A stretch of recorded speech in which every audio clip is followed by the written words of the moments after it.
Dit is mogelijk Mata Hari in Parijs, de enigste bewegende beelden die bekend binnen.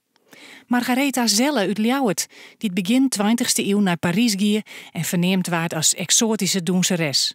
En als spionne. In de Eerste Wereldoorlog zou ze dubbelspionnen voor de Fransen en de Duitsers Westha. Het Fries Museum had een lietse collectie bezittings van Mata Hari. Maar geen koffer. Piet Capinga, meubelverkeerper uit Boetenpost, kocht de koffer van een goeie vreun. En die hiem weer uit de erfenis van de Ljouwerter familie van Margaretha Zelle. Tuurlijk ben je nieuwsgierig, dus toen die koffer mooi naar mijn auto kwam, dus die dacht misschien zit er wel een slip, ja weet ik, vol van Mata Hari in, maar jammer genoeg hier weer leeg. Ja. Sjoerd Feitsma. Goeie.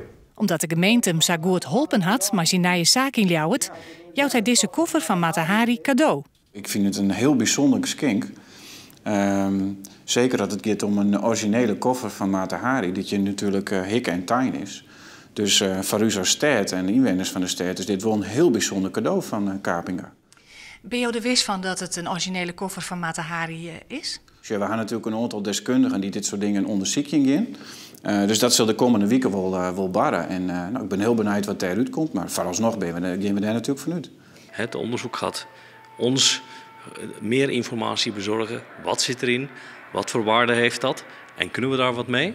En op basis van die informatie komt dan het besluit, zit er in de tentoonstelling of niet.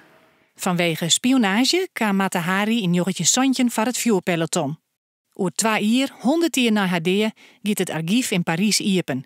Misschien weten we dan zeker dat Mata Hari een spionne wie.